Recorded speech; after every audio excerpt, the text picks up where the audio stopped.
Hello दोस्तों, स्वागत करते हैं एक बार फिर से आपकी अपनी YouTube channel Bihar board STD point में। दोस्तों, आज के इम्पोर्टेंट वीडियो हम डिस्कस करने जा रहे हैं बिहार डीएलएड इंट्रेंस एग्जाम 2026 के लिए most important previous year question जो कि सामाजिक अध्ययन का है। दोस्तों, इसमें 20 से 25 क्वेश्चन है, इस पर हम डिस्कस करेंगे। और दोस्तों, यह 5/4/2024 को दोस्तों जब प्रश्न पूछा गया है, तो आप देखिए कि किस तरह से और कहाँ से क्वेश्चन पूछे जाते हैं एंट्रेंस एग्जाम में। अगर आप एक बार देख लेते हैं तो आपका जो है वो प्रश्न बनने की संभावना जरूर बनती है। तो पहला यहाँ पे क्वेश्चन है, प्रथम विश्व युद्ध कब आरंभ हुआ? ए 1914, बी 1941, सी 1952 और डी 1950। तो प्रथम विश्व युद्ध दोस्तों कह रहा है आरंभ कब हुआ? तो दोस्तों 1914 में, इसका ऑप्शन में ए बिल्कुल राइट आंसर है। दोस्तों 1914 से लेकर के 1918 तक प्रथम विश्व युद्ध चला, और कहेगा अंत कब हुआ था? तो 1918 में। और दूसरा विश्व युद्ध कब चला था दोस्तों? 1939 से लेकर के 1945 तक चला था। और यह जो चला था दोस्तों, इसमें जो अमेरिका है इसने जापान पे 2 परमाणु बम गिराया था, एक हिरोशिमा पे, दूसरा नागासाकी पे। और वहीं पे जापान ने आत्मसमर्पण किया अमेरिका के पास, और यह जो युद्ध है वह समाप्त हो गया। यह भी आप याद रखिएगा। नेक्स्ट क्वेश्चन यहाँ पे दोस्तों दिया हुआ है, निम्नलिखित में से कौन सा देश चावल का प्रमुख उत्पादक है? ए चीन, बी पाकिस्तान, सी मलेशिया और डी मिस्र। तो दोस्तों चावल का जो प्रमुख उत्पादक हैं दोस्तों, तो इनका जो राइट यहाँ पे आंसर है दोस्तों वो होगा चीन। ऑप्शन नंबर ए बिल्कुल राइट आंसर होगा चीन। दूसरा दोस्तों प्रमुख उत्पादक देश कौन है? तो भारत है, दूसरे स्थान पे अपना भारत है दोस्तों, दूसरे स्थान पे। चलते हैं दोस्तों नेक्स्ट क्वेश्चन की ओर। नेक्स्ट क्वेश्चन है, किस रेशे को उगाने के लिए पाले से मुक्त दिनों की आवश्यकता होती है? ए कपास, बी जूट, सी नायलॉन और डी इनमें से कोई नहीं। तो दोस्तों इनका राइट आंसर होगा दोस्तों कपास। ऑप्शन ए बिल्कुल राइट आंसर होगा। दोस्तों कपास को उगाने के लिए उच्चतम तापमान, हल्की वर्षा या सिंचाई और जो कि 210 पाले रहित दिनों की आवश्यकता होती है। इसे काली मिट्टी में उगाई जाती है दोस्तों। कपास किस्म काली मिट्टी में उगाई जाती हैं दोस्तों, ये भी आप याद रखिएगा। और एक दोस्तों इम्पोर्टेंट, इससे जो है यह जो है दोस्तों कपास या खरीफ की जो फसल है, और इससे पककर तैयार होने में 6 से 8 महीना की समय लगता है, यह भी आप याद रखिएगा। कौन सा फसल है दोस्तों? तो खरीफ फसल है। नेक्स्ट क्वेश्चन यहाँ पे दोस्तों दिया हुआ है, कह रहा है कि हिंद स्वराज के लेखक कौन थे? ए मोहम्मद अली जिन्ना, बी महात्मा गांधी, सी आगा खां और डी राजेंद्र प्रसाद। तो हिंद स्वराज के जो लेखक थे दोस्तों वह थे महात्मा गांधी। ऑप्शन बी बिल्कुल राइट आंसर है, हिंद स्वराज के लेखक महात्मा गांधी थे। दोस्तों महात्मा गांधी जी का जन्म गुजरात के कहाँ पे हुआ था? आप कमेंट कर जरूर से जरूर बताइएगा। 2 अक्टूबर 1869 ईस्वी में जन्म हुआ था दोस्तों, और गुजरात के किस स्थान पर हुआ था यह आप बताइएगा दोस्तों। इसके बाद राजेंद्र प्रसाद यहाँ पे हैं। तो राजेंद्र प्रसाद यह अस्थाई अध्यक्ष थे दोस्तों, यह अस्थाई अध्यक्ष थे संविधान सभा का। और दोस्तों इनको प्रथम राष्ट्रपति चुने गए थे, यह प्रथम भारत के राष्ट्रपति भी रहे। नेक्स्ट क्वेश्चन यहाँ पे दोस्तों दिया हुआ है, यूरोप में कागज बनाने का पहला कारखाना कहाँ खोला गया? ए इंग्लैंड में, बी रूस में, सी जर्मनी में और डी इटली में। तो यूरोप में जो है कागज बनाने का पहला कारखाना ये दोस्तों कहाँ पे खोले गए थे? तो जर्मनी में। ऑप्शन नंबर सी बिल्कुल राइट आंसर है, कहाँ पे? जर्मनी में।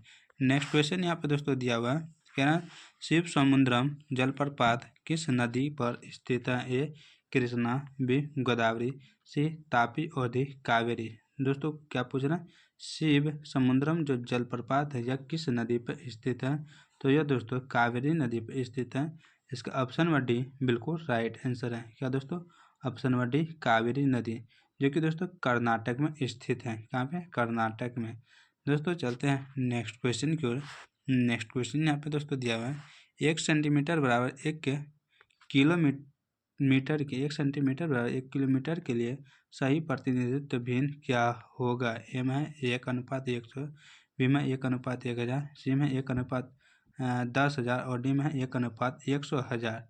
तो 1 सेंटीमीटर बराबर 1 किलोमीटर के लिए जो अनुपात होगा दोस्तों वो कौन सा अनुपात सही होगा? तो 1:100,000 जो है यही होगा। ऑप्शन नंबर डी बिल्कुल राइट आंसर होगा। नेक्स्ट क्वेश्चन यहाँ पर दोस्तों दिया हुआ है, कह रहा है झारखंड, छत्तीसगढ़ और मध्य प्रदेश राज्य खनिजों और डैश भंडारण में समृद्ध है। ए कोयला, बी सोना, सी सिलिकॉन और इनमें से कोई नहीं। झारखंड, छत्तीसगढ़ और मध्य प्रदेश। दोस्तों झारखंड और छत्तीसगढ़ में कोयला प्रसिद्ध है, मध्य प्रदेश में भी होगा कोयला, ये भी आप जान जाइए। तो दोस्तों यहाँ पे इनका जो राइट आंसर है, खनिज तो है क्या और डैश भंडारण के लिए, तो दोस्तों इनका राइट आंसर होगा कोयला। ऑप्शन नंबर ए बिल्कुल राइट आंसर है। कौन सा दोस्तों? कोयला। सिलिकॉन क्या है दोस्तों? तो यह उपधातु। सिलिकॉन क्या है दोस्तों? उपधातु। यह ज़्यादातर पूछा जाने वाला प्रश्न है। सिलिकॉन क्या है? उपधातु है। इनका प्रयोग कहाँ पे करते हैं? तो दोस्तों सौर ऊर्जा, सौर प्लेट में करते हैं। किसमें? सूर्य प्लेट में दोस्तों करते हैं। सौर ऊर्जा में करते हैं, यह भी आप याद रखिएगा। नेक्स्ट क्वेश्चन यहाँ पर दोस्तों दिया हुआ है, कहना दोस्तों कि खनिजों को संरक्षित करने की आवश्यकता है क्योंकि वे नवीकरणीय हैं। बी में वे तेजी से घट रहे हैं। सी में देश के औद्योगिक विकास के लिए इनकी आवश्यकता है। और डी इनका निर्माण बहुत तेज होता है। तो दोस्तों खनिजों को जो संरक्षित करने की जो आवश्यकता है वो क्यों है दोस्तों? क्योंकि दोस्तों वे तेजी से घट रहे हैं और यह अनवीकरणीय, क्या दोस्तों? अनवीकरणीय है दोस्तों, क्योंकि यह एक बार खत्म होने के बाद पुनः जल्दी प्राप्त नहीं होता है, इसलिए इन ऑप्शन नंबर बी बिल्कुल राइट आंसर है। नेक्स्ट क्वेश्चन यहाँ पे दोस्तों दिया हुआ है, और दोस्तों यहाँ पे निर्माण बहुत तेज है, तो यहाँ पे दोस्तों एक तो वो हुआ और दूसरा क्या हुआ? तेजी से घट रहा है। और दूसरा क्या है कि देश के औद्योगिक के विकास के लिए जो इनकी आवश्यकता होती है जरूरी है। ऑप्शन नंबर बी बिल्कुल राइट आंसर है। क्वेश्चन यहाँ पे दोस्तों दिया हुआ है, कहना है रेड डाटा बुक का उद्देश्य क्या है? ए सामान्य प्रजातियों के लिए विलुप्त होने के खतरे से अवगत कराना। बी में संकटग्रस्त प्रजातियां सर्वमान्य रूप से चिन्हित करना। सी में स्थानीय स्तर पर संकटग्रस्त प्रजातियों की पहचान एवं उनके संरक्षण से संबंधित कार्यक्रम को प्रोत्साहन देना। और डी में इनमें से सभी। तो दोस्तों इनका right answer option number D. Option number D बिल्कुल राइट आंसर है। नेक्स्ट क्वेश्चन यहाँ पे दोस्तों दिया हुआ है, कह रहे हैं कि सौर ऊर्जा उत्पन्न करने के लिए प्रयुक्त विधि है। ए में फोटोवोल्टिक, बी में फोटोडायोड, सी में फोटोहोलिक और डी में इनमें से कोई नहीं। तो सौर ऊर्जा उत्पन्न करने के लिए जो प्रयुक्त विधि है दोस्तों वो विधि है फोटोवोल्टिक। ऑप्शन नंबर ए बिल्कुल राइट आंसर है। धूप में दोस्तों सौर सेल लगाते हैं हम, जिसमें सिलिकॉन का चादर बना रहता है दोस्तों, और यह बैटरी से जुड़ा होता है। यह जब हीट होता है दोस्तों तो इससे वह कन्वर्ट होकर सौर ऊर्जा कन्वर्ट होकर विद्युत ऊर्जा में बदलता है, यानी कि बैटरी में संरक्षित होते रहता है। और इनका प्रयोग हम विभिन्न जगह पे विभिन्न रूप में कर सकते हैं।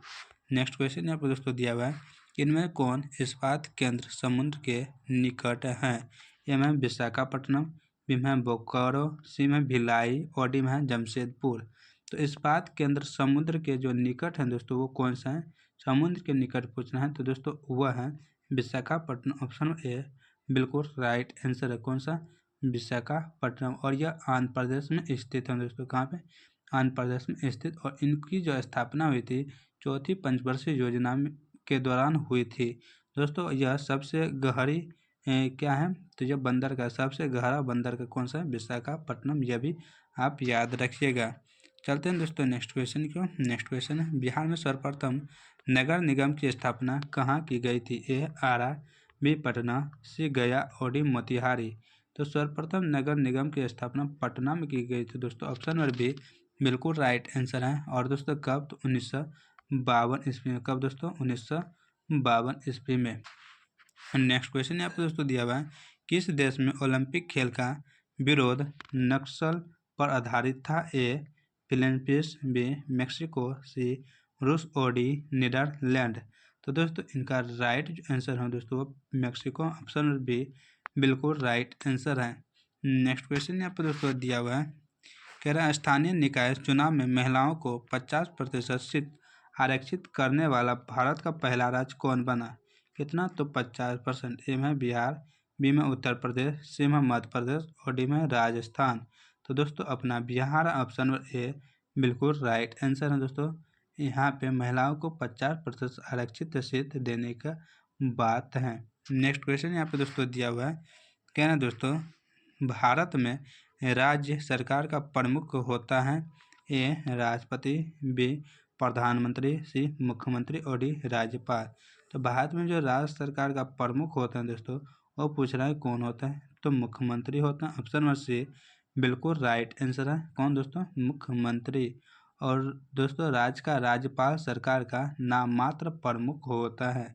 दोस्तों अभी यानी कि अभी जो फिलहाल 2025 में मुख्यमंत्री हैं दोस्तों बिहार के, वो कौन है, तो श्री नीतीश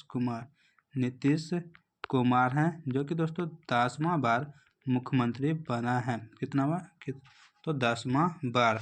नेक्स्ट क्वेश्चन यहाँ पे दोस्तों दिया हुआ है, कहना है इनमें से किस देश को सामाजिक विभेद के कारण विखंडन का सामना करना पड़ा, ए श्रीलंका, बी बेल्जियम, सी यूगोस्लाविया और डी भारत। तो दोस्तों इनका राइट जो आंसर है दोस्तों वो है यूगोस्लाविया। ऑप्शन नंबर सी बिल्कुल राइट आंसर है। नेक्स्ट क्वेश्चन यहाँ पे है, विभिन्न स्तरों पर सरकारों के बीच साझा की गई शक्ति को डैश भी कहा जाता है। विभिन्न स्तरों पर सरकारों के बीच जो साझा करते हैं शक्ति, उनको डैश कहते हैं। क्षैतिज वितरण, बी ऊर्ध्वाधर वितरण, सी तिरछा वितरण और डी इनमें से कोई नहीं।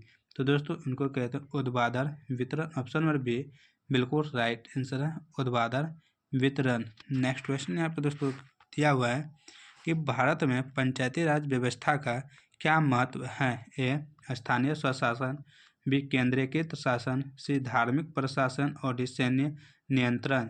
तो भारत में पंचायती राज व्यवस्था का जो मुख्य उद्देश्य है दोस्तों, महत्व है, वो पूछ रहे हैं क्या है, तो दोस्तों वह है स्थानीय स्वशासन। इसका ऑप्शन ए बिल्कुल राइट आंसर है, स्थानीय स्वशासन। तो भारत में पंचायती राज व्यवस्था जो लाया गया है दोस्तों, यह बलवंत राय मेहता समिति के सिफारिश पर लाया गया है दोस्तों। अनुच्छेद 11 में है दोस्तों, सॉरी दोस्तों अनुसूची 11 में है दोस्तों, किसमें, अनुसूची 11 में है। और दोस्तों यह आप याद रखिएगा। नेक्स्ट क्वेश्चन अनुसूची 11 में है दोस्तों, ये आप याद रखिएगा, ना कि अनुच्छेद 11। नेक्स्ट क्वेश्चन यहाँ पे दोस्तों दिया है और इस वीडियो का अंतिम क्वेश्चन है दोस्तों, कह रहे हैं कि किस वर्ष रूसी क्रांति ने आर्थिक लोकतंत्र की नींव को मजबूती प्रदान की, ए 1915, बी 1917, सी 1919 और डी 1921। तो दोस्तों इनका जो राइट आंसर है दोस्तों वह 1917। ऑप्शन नंबर बी बिल्कुल राइट आंसर 1917। तो दोस्तों आज की वीडियो यहीं समाप्त करते हैं। यह वीडियो आपको कैसा लगा आप कमेंट कर जरूर बताइएगा। अगर इसी तरह का वीडियो लेना चाहते हैं तो हमारे चैनल को जरूर ज्वाइन कीजिएगा। तो मिलते हैं कल के नए टॉपिक 4 नए वीडियो में। तब तक मस्त रहें, बेस्ट रहें, अपने लक्ष्य की तैयारी बेहतरीन करें। जय हिंद, जय भारत।